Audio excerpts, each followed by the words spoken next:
Okay. Can everyone hear me okay? Yeah, okay.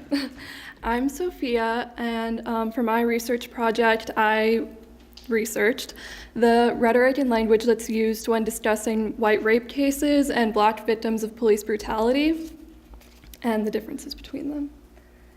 And to start off, I researched Brock Turner's case. If you don't know him, he was a Stanford swimmer and he raped a girl who was unconscious behind a dumpster in an alley.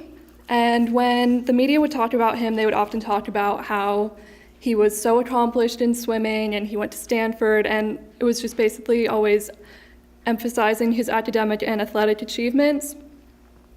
And he was usually described as the one-time Stanford swimmer or the former Olympic hopeful, and the emphasis wasn't really on his crime of raping a woman. It was more so on how great his life used to be. And as for visual rhetoric, his mugshot wasn't even released until after he was charged, but the media would often use pictures of him swimming or just smiling in a suit, looking clean-cut and presentable.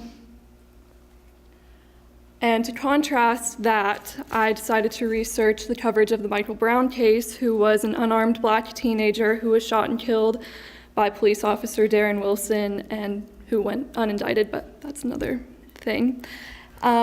He was character assassinated in the media. Even the New York Times was criticized for describing him as no angel.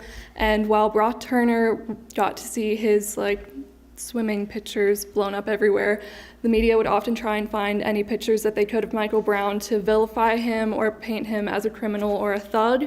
So in that picture, people on the left, people tried to say that he was making a gang sign, but I'm pretty sure that's just a peace sign.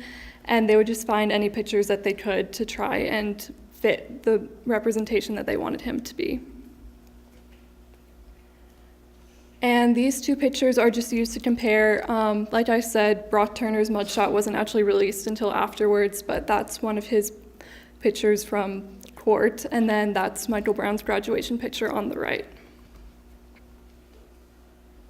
And then going deeper into my research, I found in a study of male college students, 6 to almost 15% confessed to rape or attempted rape, and I concluded that was in part because they rarely saw consequences, and if the case did go to trial, then they often got to keep their reputation in the media, and often the victim would get the blame.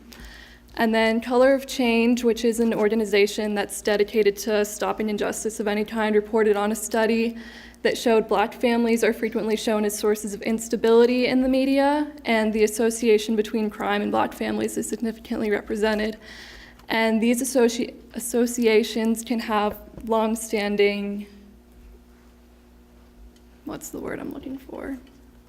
You know what I mean. And then I came to my own conclusion that this leads to a cycle. So you can say it starts with biased media and then fancy transition. That leads to fear of the Black body, which then leads to use of unjust force, and then it continues, like I said, as a cycle, and the unjust force gets misconstrued in the biased media, and then it just keeps going. And that pretty much sums up what I found from my research.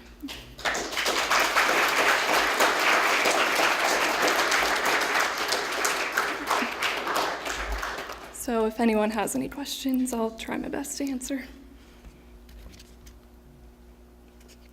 Or not. Thank you.